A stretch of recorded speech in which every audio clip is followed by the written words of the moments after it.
So this is what you've all been waiting for, right? You know, this is the big session, and wow, sensei, and my two sensei, you know, what a big topic, right? There's so much going on. It's all so complicated, so complex, and it's kind of fantastic because there's a lot of debate, a lot of discussion, but there's no really strong answers unless you live in the People's Republic of China, where you're being bossed around. But, you know, this big, you know, complexity that we have and this big increase in the dialogue and in the communication that we actually have, seeking answers, seeking to turn challenges into opportunities, right? It's actually a fantastic space, right? It's a fantastic time to actually be alive, to be an entrepreneur, to be curious, and hey, get things done, right, Minister? Yes. So I wanted to sort of bring all this bigness, as it were, down to the ground. And I want to ask, you know, our panelists here, right? If you had 2 minutes with the leader of the free world, with President Biden at the moment, right? Or what would be your advice? What should you be focusing on? And Bill, let me start with you. Well, thank you very much, Jesper, and it's a delight to be with you from Dublin to Tokyo. My advice to President Biden, who has just lost the state of Virginia, a state he won by 10 points in the presidential election, he knows he's in trouble. He's in political trouble. The world has essentially 8 more months of his leadership if he doesn't do something better. So one is get your bill through Congress, whatever it takes, do whatever it takes, get this done. Second, communicate better. He clearly has not got his message through to the American people. But finally, for the world, the most important issue is to vaccinate Africa and the other poor countries in the world. He should convene a summit at the White House of Bill Gates, Mark Zuckerberg, Elon Musk, Peter Thiel, Warren Buffett, other billionaires. He say, look, we need $20 billion to get Africa vaccinated in order to really end this pandemic. At the moment, it's going to take more than 3.5 years at current rates to vaccinate Africa, get to 80%. We can do it in 6 to 9 months if you all put up your money, and I will match that money through Congress, and I will get it done. And that will show real leadership of the world in the most critical issue, which is end this pandemic. Fantastic, Bill. So rather than billionaires flying into space, actually focus on what matters to the world. Sensei, you've got 2 minutes with President Biden. What is your advice? It sounds strange for a Japanese minister to advise to US president. Forget that you're a Japanese minister. We'll get to that sooner or later, I am sure. But as a as a thoughtful policy leader, right? Okay. What would your advice be as a koji, as an individual advice? Okay. I would say let's move forward the concept of DFFT, data free flow with trust, that a Japanese G20 Osaka summit has launched the idea. And we need partners that share the same values or principles of DFFT. And we like to improve the countries with liberal democracy can improve the society with the people who are struggling to move forward under this COVID-19 pandemics. Fantastic. So use data, for the public good, for the free world. Professor Ian, what's your advice? I would say 4 things. First, congratulations. You've managed to bring sanity back to the White House. Whatever you do, don't lose it. Don't lose your power. And that means, number 2, you've got to deliver jobs to the US people. You've got to show hope. And that needs to be done through much more aggressive stimulus at the job level, not at the big infrastructure level. The third thing I would say is that you've got to show global leadership too. You're showing less leadership than George W. Bush or Obama, and that wasn't very good. There's been no major convening. The G7 the G20 really are last. And of course, there is some leadership on climate, but it's got to be in other areas. We're living through the biggest development disaster of our lifetimes in terms of setbacks on the SDGs, other development indicators, and there's no one leading it. And the fourth thing, which I think is the most important, is don't do megaphone diplomacy with China. Bring Kissinger back into the White House if you must. He's still very active. You need to work out how to deal with China, and it's not through the media, it's not through sound bites, it's through showing respect globally. There is no global problem, whether it's a pandemic, whether it's climate change or any other, that can be solved through a new Cold War. And that is the greatest danger we all face. So end that and ratchet down the rhetoric and do things in private that you must.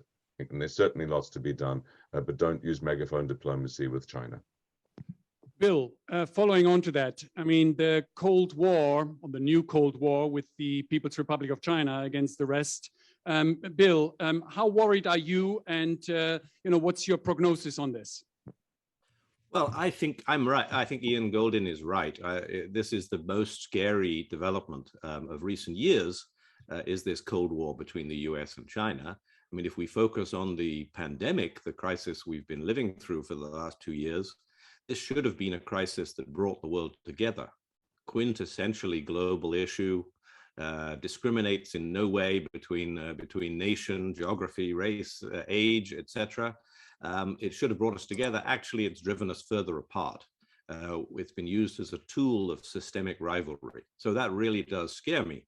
So what's my prognosis? I think at the moment what's developing is almost two separate constellations of powers, countries moving away without dialogue, without collaboration, not adversarially. I'm not scared about an invasion of Taiwan currently, or about the US doing something stupid, but rather that they're just simply talking past each other. And they're basically operating on separate dimensions, even with separate norms and rules about something as basic as vaccine development. The Chinese vaccines, 50% of the world's production were basically produced on a different set of norms and behaviors and processes than the Western vaccines, the other 50% of world production. So we've got two separate worlds developing. They're not hostile in quite the way that they were during the Cold War, but we need to connect these worlds together. And we need to establish the rules of dialogue between the US and China, the West and China again. And I think Japan has a lot to teach the West in that Japan clearly has a long-term kind of history of issues and tensions with China, but has managed to keep a dialogue going, managed to keep a way of working together. And I think that basically Joe Biden should be listening to Prime Minister Kishida and his colleagues about how to constructively oppose and compete with China, in effect, and make this actually a productive global collaboration, even as you compete and even as you are systemic rivals. Constructive collaboration, constructive competition. I mean, Japan, if you do the data of the listed companies, the guys on the Tokyo Stock Exchange, you find that now it's just about equal. About 25% of their profits come from production or exports to China, and about 24% come from production or exports in the United States of America. So it's actually been a level playing field. Japan actually has been resilient in the sense of that it has diversified its global production and profit base. Karen, from your perspective, can Japan teach something to the United States in terms of how to compete, but also cooperate with the People's Republic of China? We are now learning from the lessons that we've experienced through COVID-19 pandemics. As other panelists have already mentioned in other sessions, but we consider the system of supply chains through these 2 years. And we do have the power or companies to produce such as oximeters or other medical equipment, but we needed more semiconductors like that. So we now having more power domestically to produce necessary items and goods for the people, even when we faced emergency like COVID. So we've learned the lessons, and that's the experience I think we can share with other countries and other people.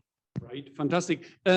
Ian, any thoughts on, specifically what, Japan can teach to the world in terms of dealing with the People's Republic of China?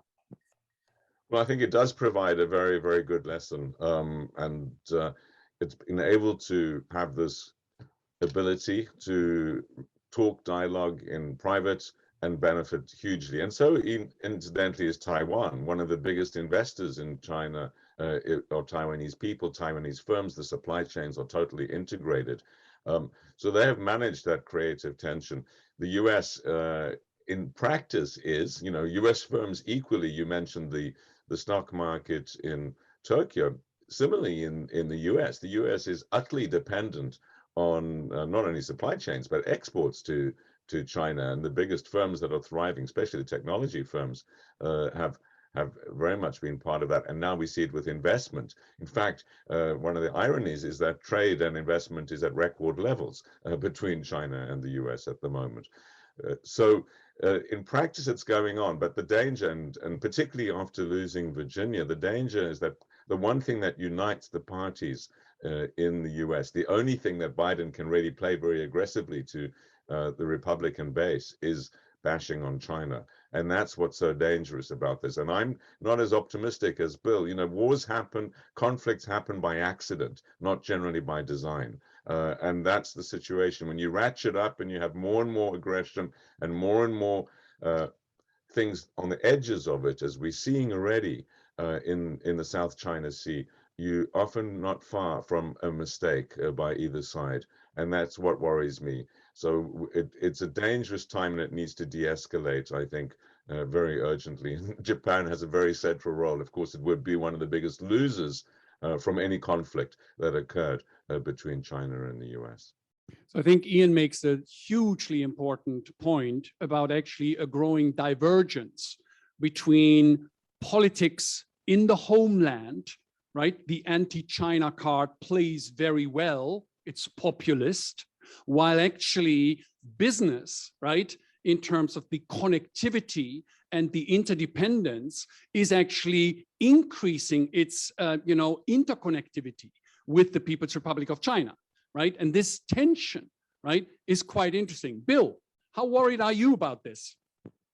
Well, I am pretty worried about it. I think that every part of the connection that we can keep, we should keep, because I think it's the interdependence of our systems that basically is our biggest protection. As the historian in me knows that before the First World War, a British writer called Norman Angell wrote a book saying that war between Britain and Germany is impossible because we're so interconnected economically and commercially. And of course, unfortunately, the facts didn't match that. But it was a huge mistake, clearly, on both sides. And we have to avoid that mistake by remaining highly connected. By keeping, I think, our capital markets highly connected as well. I mean, one of the biggest trends in the last 12 months in finance has been the deliberate push in both Beijing and Washington to try to separate our capital markets, to stop Chinese companies listing in New York and raising capital, if you like, stealing American capital, as American senators say, and try to operate separately. I want us to be highly connected, number one. But number two, we have to find ways to talk to one another. Let's be a bit positive about this. China is making one mistake, I think, with the pandemic, which is it's absolutely vehemently closing its doors. And indeed, I think it's putting people off, people-to-people exchange, the exchange of ideas, somewhat driving these people apart. It's making it very difficult to travel to China. The connectedness, the openness of our societies is our own greatest strength. I urge Japan to allow me to visit and to relax the quarantine rules to allow me to come on a 3-day quarantine as is proposed, not on a 10-day quarantine. And that will enable us all to exchange ideas and exchange intellectual property to stimulate each other on a much more positive basis. And China is isolating itself currently by its rules on international travel. So let's get people-to-people exchange going again.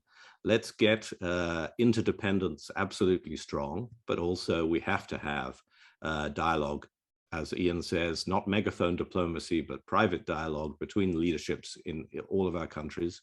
And if Japan and the UK, for example, can act as conveners for dialogue between the US and China, that would be a terrific role. Look, I think, we can all agree that interconnectivity, diversity, exchange, that these are all the good things and that they are, under threat, right? Both, for a whole variety of reasons. But the primary reason, I think, comes back to this populist instinct, right? Because it is, for Mr. Xi Jinping, it is very, very convenient to also paint increasingly that, oh, there is an Anglo-American conspiracy that is out to get us, right? While the same happens in the Western Bloc there. What, and this is I don't have an answer, but I'd love to get an answer from you, Ian. How can a domestic politician rally the domestic populace, right? What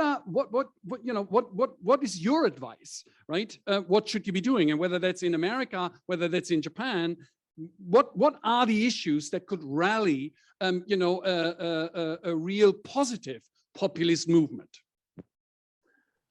I think all the evidence tells us that populism grows on anxiety, worries about the future, joblessness, and inequality. That's really what drives populism. We saw this rising very rapidly. We would not have Brexit. We would not have had President Trump if it had not been for the financial crisis. These are driven by anxieties that the people in charge don't know what they're doing. The mainstream that doesn't, so you go to the extremes. And that certainly was the case with the rise of populism and fascism in the 1930s, for example. So what you have to do is address the root causes. You have to give people hope. You have to be able to create jobs. You have to be able to tax the rich and redistribute the benefits through stronger safety nets. You have to be able to allow people to move home. Practical measures like that in my view, what you need to be doing. It's happening, but it's not happening fast enough. The stimulus checks, for example, that President Trump sent out were a great populist measure. And if I was President Biden at the moment, I would say the pandemic's not over. It's too early to withdraw that sort of thing. We need to give hope. And I would go very strong against the super rich. I think something like a wealth tax would be a fantastic populist measure in the US, would get him a lot of votes. And he might lose a few, but that's not what he's worried about. So I think he needs to be more aggressive in that. And it's the same in the UK. What has given Prime Minister Johnson such strong support is he's able to talk to that base and give a vision of a more positive future. So this is interesting, right? I mean, the trick of great leadership is not to constrain the people working for you or the people, the trick is to inspire and to create the dream. Now, congratulations.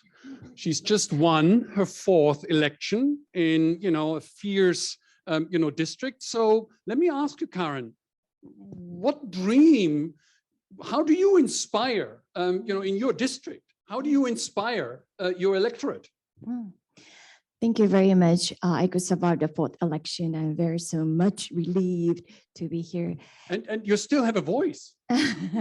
Unlike Taro Kono-san. Sorry. I think we were all worried about Kono-sensei this morning. Well, hello, I've sung too much karaoke. He has more beautiful voice. But anyway, adding the comments of Bill and Ian, some might have some scary feelings that digitalization might lose our jobs. But that is not what we are doing and what we are moving forward. We are moving forward to the society that no one will be left behind through digitalization. And digitalization will give you more higher payment or higher productivity. So your life will be better than now or than before. That is the message we like to deliver to the people who might have some feelings about digitalization or the digital agency itself. And our mission is that no one will be left behind, and the digital agency is started as the government as a startup and the government as a service. And we are producing the services that the people need, and we are delivering it speedily. And also the government agency should be more open and fair and transparent. And I'd like to ask the people to understand the mission or the vision or the concept of the digital society. Fantastic. Now, these have been hard times, and it's so easy, right, to criticize, right? It's so easy. And, the criticism, disseminating your criticism, has gotten so easy, and there's this cacophony of things going on. I want to change the tack and ask the panelists, let's start with Bill. Over the last couple of years, tell me what leadership has impressed you the most, and whether that's political or whether that is, a civic society leader or whether that's a business leader. What are the positive takeaways that you've come away with, over the last couple of years in particular? Well, yes, it's a tough question. I think that given what we've lived through for the last 2 years, I mean, the most impressive leaders have been those who recognized the urgency that was necessary and recognized that we needed to react at scale, really scale up. And so I'd say the most impressive responses in commercial terms, and I'll start with business, have been in pharmaceutical companies that really built scale for vaccinations and were absolutely urgent about it. And that is basically two leaders, and they are Chinese on the one hand, and they are German/American on the other. So the most impressive companies in the world in achieving urgency, achieving scale, have been the two Chinese pharmaceutical companies, Sinovac and Sinopharm, who now account for 50% of global output of vaccines, incredibly quickly understood the need for scale, succeeded in implementing it, but also Pfizer-BioNTech with the fantastic German, Turkish entrepreneurs who invented and developed the mRNA vaccine, and Pfizer, American company, which did it again at scale. Urgency, do it quickly, do it dramatically, with, of course, some input from the US government and Operation Warp Speed. So urgency and realizing what really had to be done urgently at scale is the most impressive takeaway from this. If you delay, if you prevaricate, if you go through old bureaucratic processes, which basically happened in both the UK and Japan, unfortunately, on this issue, then things get worse and you build up problems against you. Whereas those who did it at scale with urgency have been the fantastic leaders of this period. Bill, I always love being on a panel with Bill because he always has something good to say about my home country, Germany, right? This is very good, and just, BioNTech, yes, Gastarbeiter, right? Foreigners, but educated in Germany.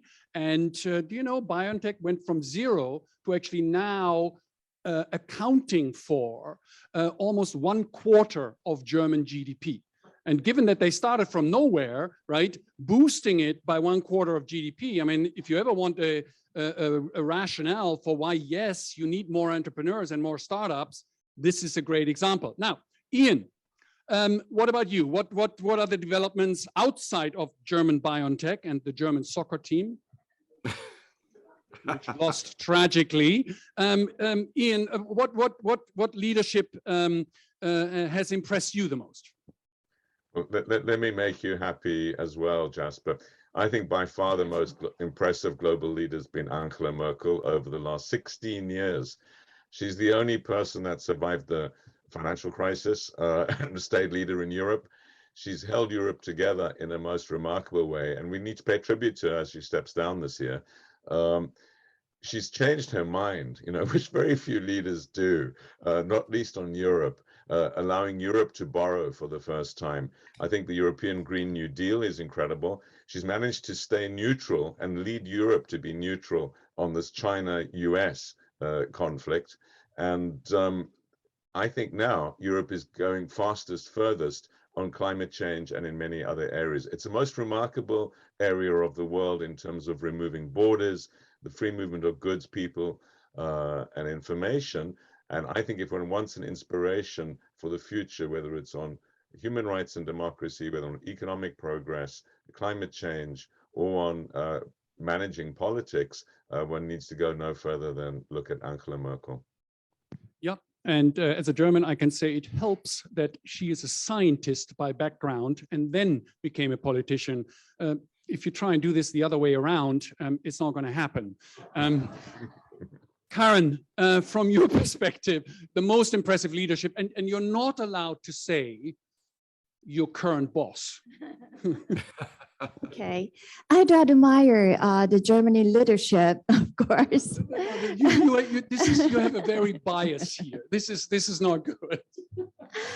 As a scientist, the delivery of speeches are fantastic, and many Japanese have also moved by her speech. That is I like to add again. And of course, Kono Taro-san is one of the parliamentarians I do admire and respect. It's not a matter of Japanese way of respecting the senior member, but of course I do succeed one of his biggest roles as administrative reform and regulatory reforms. So we have to work together very closely. But I watched the first session with Kono Taro-san and Minister Audrey Tang this morning, and the Ministry Audrey Tang's message is always strong, and the minister has mentioned just one computer is connecting one computer. ID is just a network of devices, but a digital society is connecting the people. So, and also the minister and the people of Taiwan or the government of Taiwan believe the people, believe the citizens, and open the issues and request the ideas or improvements from the people with so much diverse backgrounds. That is the way of the new world, I think. And as the Secretary General of digital headquarters of LDP, we discussed online with Minister Audrey Tang from Taiwan, and that was so much moving our discussions, and that was one of the chances for us to rethink what the ideal digital society will be in Japan or in other countries or regions. Yeah. I mean, look, for anybody who was here at the first session, I mean, how impressive was this? Her first statement was, everything starts with the government trusting the people. Wow. I mean, that is exactly the opposite of what Mr. Xi Jinping is trying to do. And it's exactly what you and I ultimately want. So, very, very impressive. Very quickly, I'm going to do the flip question. And Bill, again, I'm sorry to pick on you to start with, right? So we've heard about the most positive, developments. What was the development over the last couple of years that scares you the most? Oh, That is difficult. You put me on the spot to find negatives. You know how I like to be positive, and be optimistic like you, Cole Sensei. But no, the most I'd say we have to focus on climate and on the issues in climate. I think perhaps that the developments that have scared me the most have been the spread of extreme weather events. In Japan, in Europe, the floods in Germany, the fires in the United States that have shown the real impact of climate change. And if you combine them with signs of now in energy shortages that we have, with temporary spikes, I think, in prices, coal being used more, some regression in terms of real progress in moving to a cleaner energy future. Those are the things that scare me the most. I mean, we all as human beings have a problem of that we trade off the short term against the long term, and immediately again faced with the combination of extreme weather events, but then a temporary energy crisis, it looks like we are at risk of again trading the short term for the long term. We need to think long term, and we absolutely need to do it together. So, and the technology is there. I mean, I can turn a negative into a positive. I mean, the two most exciting developments beyond mRNA and your BioNTech heroes in Germany are the green energy revolution and the digital revolution. Why? The digital revolution, because it enables us to spread productivity and spread efficiency and so on throughout the economy. As economists, we know that the basic problem in our economies is that the best firms are absolutely fantastic, but the average firm doesn't share that productivity and that efficiency, and nor does our government. The digital agenda is about equalizing and getting everyone to catch up and to improve productivity across the whole scene. Green technology is again a fantastic technological development to turn the power of the wind and of the sun, these incredibly energy-rich resources that we have, into actual motorization of our cars, into heating our homes and so forth, is a fantastic achievement. We've got to do it not in 20 years, we've got to do it in 5 to 10 years.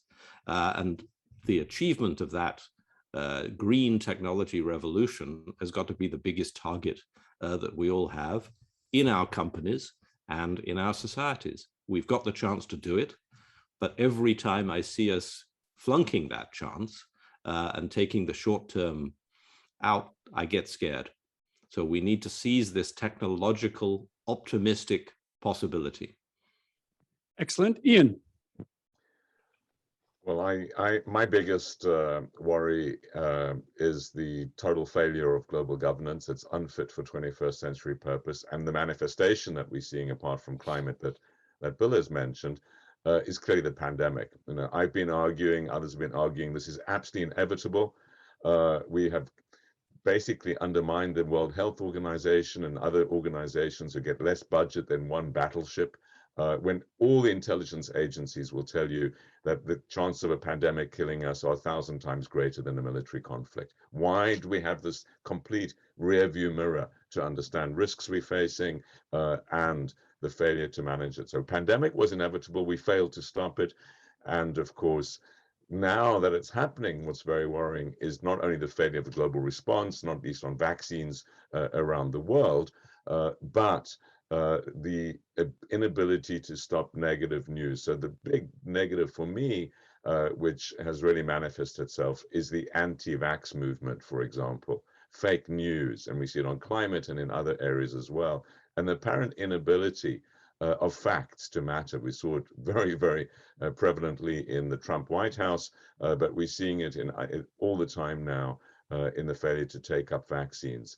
And that is a big, big concern. So the two big mismatches, one is, why can't we understand what our risks are when they are so evident and manage them as a global community when all of us suffer from their failure? And the second is, why can't facts trump fiction? Facts trumping fiction. Karen, what was the scariest development in your mind over the last couple of years? I was wondering if we can change the way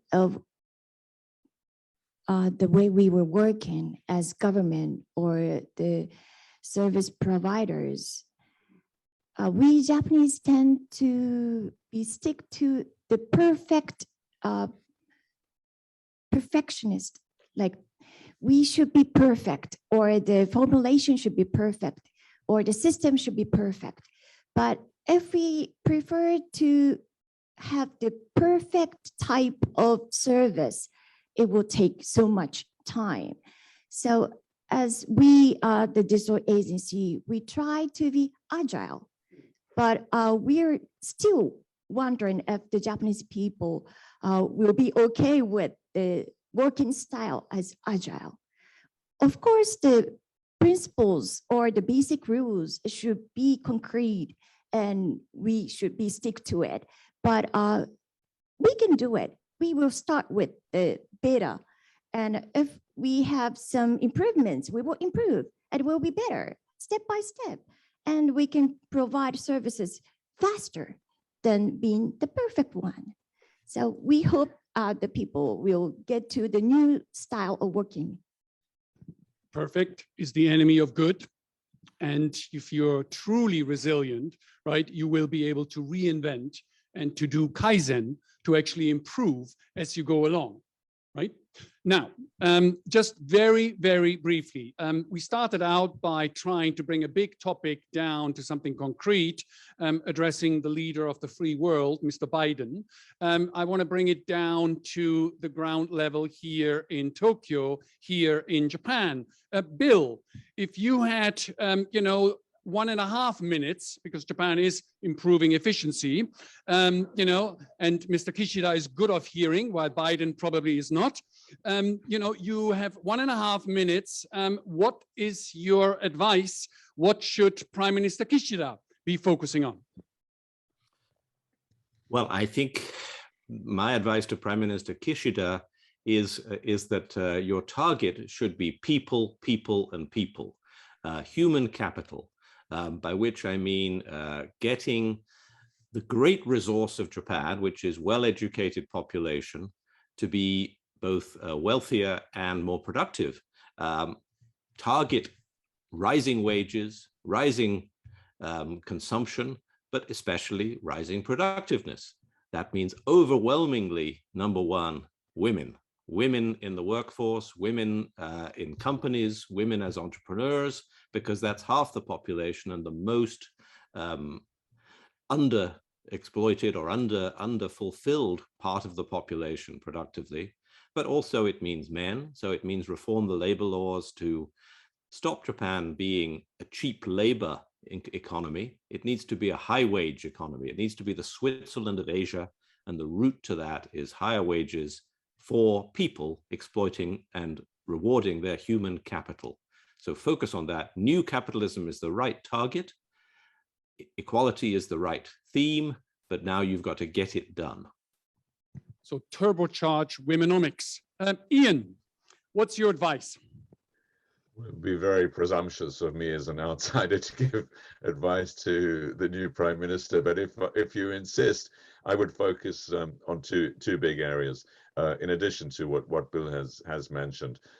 The first is, I think the demographic situation in Japan is extreme, and I think thinking through and providing a productive, healthy life for elderly people, particularly for women who are in the overwhelming majority of elderly people, is going to remain crucial. And that is about thinking about permanent work to much later years, about the role and the respect and how you stop depopulation of villages and other areas. And every time I look at the fertility numbers, I realize that this is absolutely central. The second thing I would stress as well is the decarbonization agenda. I think Japan's at severe risk of losing out competitively globally because it remains so dependent on fossil fuels. We've already seen some global companies threatening to withdraw supply chains from Japan because of that dependence. And I think an acceleration of the decarbonization agenda is going to need to happen very urgently in the next couple of years in order to sustain Japan's place as a global competitive country. Ian, and thank you for making that point, because obviously we all love to talk about the government and what they should be doing.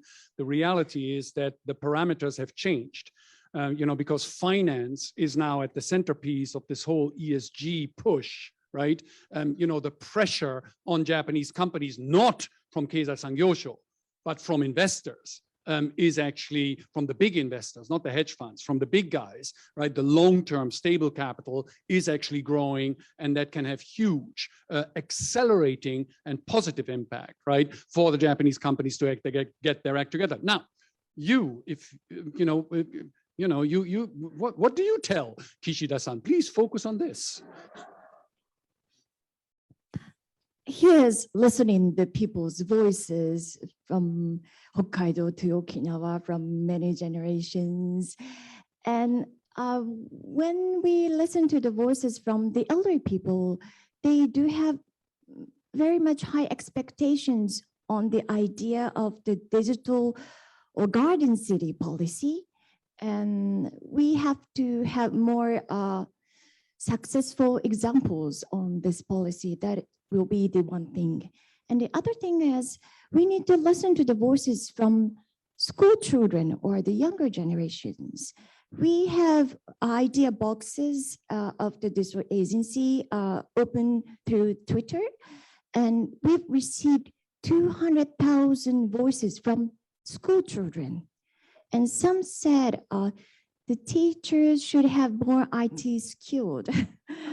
And the children have higher skills, maybe in some cases, or we want to bring the PC or devices home. We like to study at home online, and the government should implement the environment for the children. And also they know the internet bullying is no good, so we can promote the idea in classes or among friends. So we can use computers or ICTs or digital devices by ourselves. So the government or adults should believe in us. We receive these ideas and voices from the younger generations, and they are the digital native generations. So we have to work with them too. Thank you so much. This is really spoken from my heart here, because when you deal with Japanese Oji-chan, right, at the Keidan-ren or in the other organizations, and they all complain, they love to complain about the youth, right? Oh, the youth, this, that, or the other. And I always tell them, it's like, you complaining about the youth, all you're telling me is that you're old. Because the youth is perfectly fine, because your father probably thought the same thing about you. Now, having said this sort of thing, I want to open it up for questions here. 2 ground rules.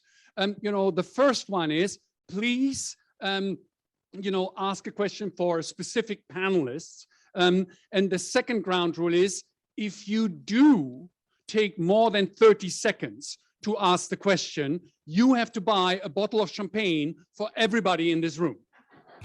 Please, do we have any questions from the floor? Please. どうぞどうぞ、寺島さん。not 寺島、ごめんなさい、寺澤さん。I have questions to the 2 gentlemen from the UK. You stressed the importance of having dialogue with China, but if I talk with my friends in Washington, D.C., if there is a few consensus in Washington, D.C., it is a consensus that dialogue or engagement with China just failed. So just urging dialogue is just urging US to go back to the Obama years, but that would not probably persuade our friends in Washington, D.C. So probably much more must be done in addition to dialogue. Dialogue itself is probably not sufficient. What else needs to be done more than in addition to dialogue to deal with China? Ian, do you want to take it? Yeah, I think Bill would object to being part of the UK, but I'll leave that to him. He's in Dublin. We'd love them to be part, but I don't think they want to be. They'd rather be in Europe. I think what the US should do, the White House should do, is be forceful in private. So dialogue doesn't mean agreeing. It doesn't mean not having cards to play, whether they are going to be sanctions on companies or individuals, for example, or whether it's going to be reducing the purchase or tariffs. There's lots of things that governments can do to express their displeasure, to get other governments to change their minds. But you don't, and you can also do it by doing more active diplomacy with your allies, which of course Trump absolutely destroyed that ability. So there's many things you can do which don't mean that you have to be soft. The main thing I think you cannot do with China is megaphone diplomacy. And I also think one has to show enormous respect. It's probably the biggest economy in the world now. It has a huge, rich tradition, and it's getting many things right as well. And I think it's that which is the beginning of an effective dialogue, is mutual respect. And that's true of all nations who have their pride and have their needs. So I don't think that dialogue is necessarily failed. And of course, Kissinger and many eras of State Department officials before Obama administration understood that and were effective in it. China has moved on many, many issues over the last 40 years dramatically, but it doesn't do it when it's told to with a finger wagging in public. Bill, a quick tweet. Well, I would say, number one, I agree with Ian. Dialogue has not failed. Engagement has not failed. This is the biggest myth in Washington for decades. It's not true that engagement has failed. But secondly, you need an agenda, a clear agenda for the dialogue. And it has to be one of mutual respect, but also tough. It's got to be, you've got to define your agenda. China can be dealt with. You need a clear agenda, but you also need strong alliances.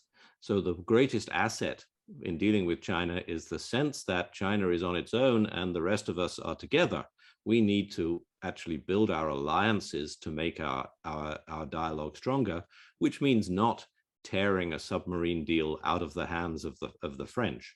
It means not threatening Europe with tariffs. It means not making Japan pay more for the troops. It means building the alliances so that China realizes that it is the weaker party, and then the dialogue can happen with respect and clarity. Great. Let's go virtual. And I think we've got a couple of questions, right? We do. So we have 3 questions. So allow me to read the first Okay, one. and for all 3 of them, 30 seconds, right? Or you give a bottle of champagne to everybody? Oh, is it my? Yeah, you are second ninja. All right, I will try. I'll speak really fast. So the first question is actually for you, Jesper, but it might apply to the others as well. So as a longtime bullish analyst of Japan and its financial market, what was the biggest prediction you made in the last few years that ended up disappointing you the most and pleasing you the most? And what are the lessons you learned from them? That's one. Should I go for the second one? You remember all? Okay, great. So the second one is actually for Makishima-san. It is, how do you plan to accelerate the digital transformation to make our life better moving forward? Can you please give us some specific focus areas? And then the third one. Okay. So again, this one again. All right. Okay. Do let me know if you forget any of them. And this one's also from Akishima-san. So I think being agile is very important. However, agile is one of the cultural and working styles of an organization. How can a government officer be agile? Sensei, dozo, ladies first. Thank you very much for your questions. As we explain how we promote digital transformation, we should start with public sectors. Like we should eliminate so-called red tapes, and not from the Kasumigaseki culture, not only, but also each city or town and a village red tape should be gone. And that is what we should do at the beginning. And the government cloud system will be helpful to change the way of working as the city or town bureaucrats. And also, we should work with quasi-public sectors or areas of policies like health, medical or nursing care services areas, or education, as I've mentioned, explaining with the children's voices. And also disaster prevention or disaster management will be one of the quasi public sectors we should work through digitalization. That is the question to the first, that is the answer to the first question. And the other one is how to be an agile as a government official. We do have more than 600 personnel in the agency of digital, and about 200 people are coming from the private sectors. And we do have the system of like people coming and going, like the rounding the personnels. So it's so much fair and open culture that we have at the digital agency. So that is one of the ways, and we want to be, our agency will be the role model for other ministers and ministries and also agencies. For me, it's very, very simple. Where I've been wrong is lots of times, probably 49.9% of the time. That's the nature of being a prognosticator. The biggest mistake, I totally poo-pooped the whole initiative of inbound tourism. I remember in a big hedge fund conference saying, oh, that's going to be a rounding error on the Japanese economy. Boy, was I wrong. It turns out that it was basically 1/3 of all the growth in consumer spending over the last 5 years or so. So anyway, you take some and you lose some. Now, to the floor, a couple of questions. Robbie, I see your hand. And let's bunch it. Can the other people? Minister Makishima, you will certainly run into fierce opposition from ministries in what you're trying to do. They like paper. Japan is kamigami no kuni. So how will you overcome this opposition? And when you are dealing with this opposition from the ministries, will Prime Minister Kishida back you or back them? Excellent question. Another question, please. Somebody here.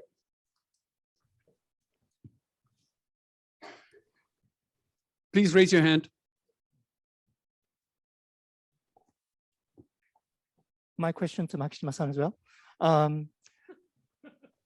Gender diversity. Mr. Audrey Tan mentioned that the trust between the government and the people is so important, and it's fundamental for the social innovation.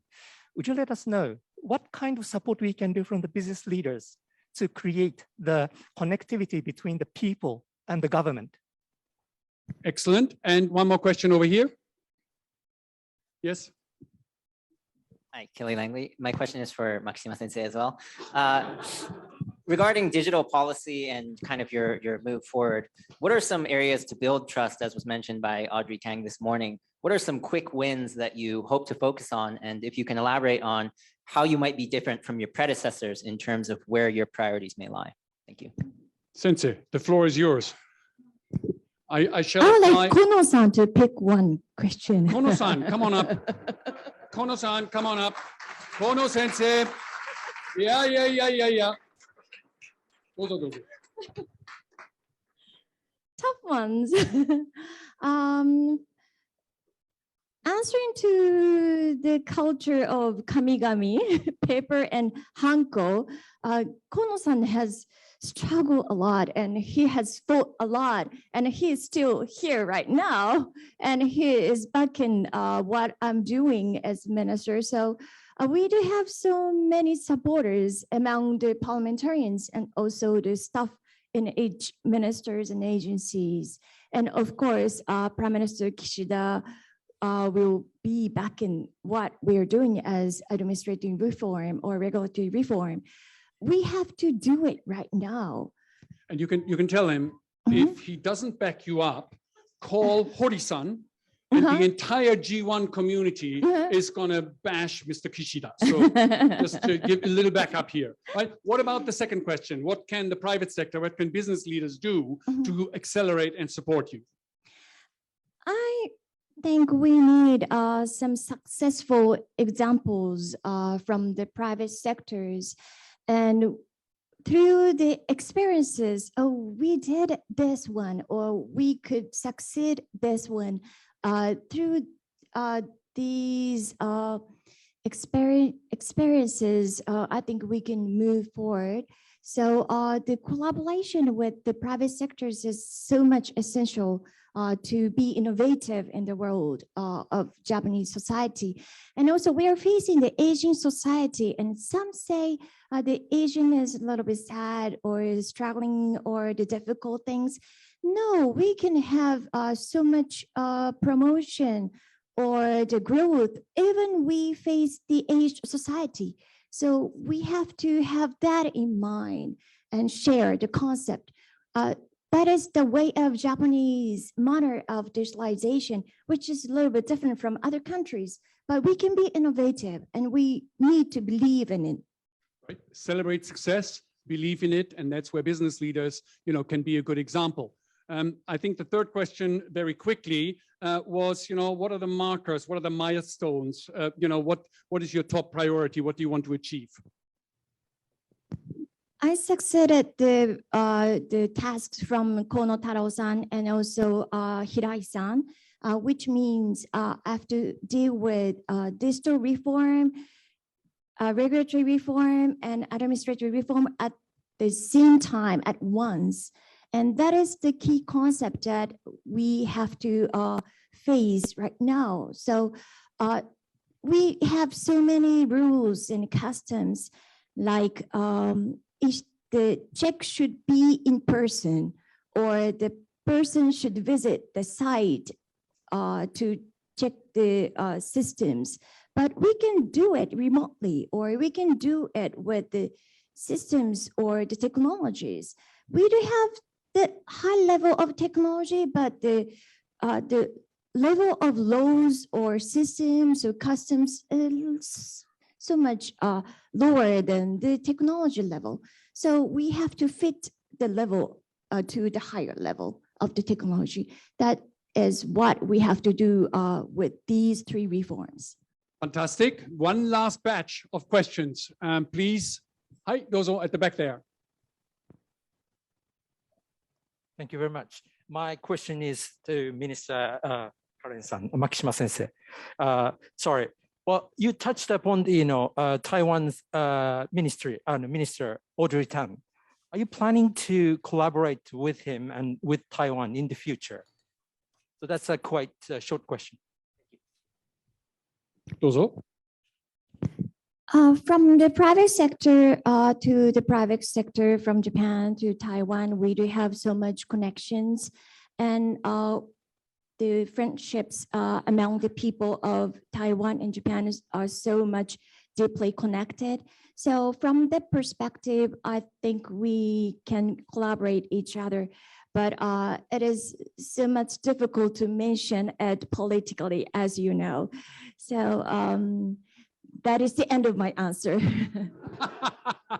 Thank you, thank you. Now, Bill and Ian, you see, we've been lecturing and preaching about womenomics and empowering women in Japan, for the last decades. Here we have it, and the result is we can all retire as males, right? Because the women are going to take over. We've run out of time. I want to thank, everybody, particularly Bill and Ian, for dialing in very early in the morning in the UK. Thank you so much for your comments. And of course, Minister, we look very much forward to celebrating the success with you. And actually, I think we would all enjoy visiting Kishida and complaining that he is too slow. Don't you think? Hori-san, I think that would be a great mission going forward. Thank you, everybody. And what do we have next? We've got the next stage in the session. Thank you very much. Thank you very much.